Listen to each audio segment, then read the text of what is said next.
ध्यान से सुनो। हमारे पुराणों में छुपी हुई एक प्राचीन एवं रहस्यमय कथा।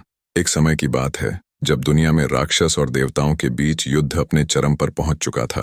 राक्षस अपने कर्मों से प्रकृति के नियमों को तोड़ रहे थे और देवताओं को हर जगह परेशानी हो रही थी। इसी समय एक अद्भुत और विशाल राक्षस के रूप में जन्म हुआ जो एक समय पर दुनिया को अपने कब्जे में करने वाला था। उसका नाम था रावण। रावण का जन्म एक अद्भुत और शक्तिशाली परिवार में हुआ था। उसकी माँ कायकेसी और पिता विश्रवा थे जो एक महान अर्षि थे। विश्रवा का संबंध ब्रह्मा जी से था और इस कारण उनमें कई दिव्य गुण थे।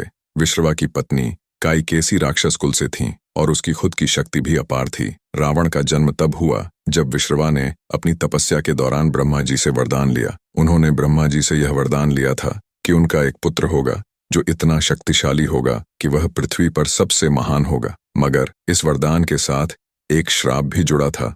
रावण का शक्तिशाली होना उसके अहंकार को भी बढ़ाएगा जो उसके लिए एक कठिन भविष्य लाएगा। रावण का जन्म एक ऐसे समय में हुआ जब उसका मन अपने शक्तिशाली होने के कारण खुद को बहुत बड़ा समझने लगा। अपने पिता विश्रवा की तपस्या और अपनी माँ कायकेसी के राक्षस रूप के प्रभाव से रावण का शरीर और मन दोनों ही अत्यंत शक्तिशाली हो गए थे, जो उसकी ताकत और शक्ति को और भी प्रभावी बनाता था। उसके मुंह के साथ साथ उसकी आंखें, कान और हाथ भी प्रकृति के नियमों को तोड़ते हुए बढ़ रहे थे। लेकिन रावण का मन काफी विकृत था। उसने अपनी शक्ति के बाद ब्रह्मा जी से और भी बहुत कुछ मांगा था। उसने सोचा कि अगर उसे इतनी शक्ति मिल गई है तो उसे पूरी दुनिया का स्वामी बनने का अधिकार मिलना चाहिए। और तब उसने अपने सभी राक्षस भाइयों और साथियों के साथ मिलकर स्वर्ग तक की यात्रा की थी ताकि देवताओं को हराया जा सके।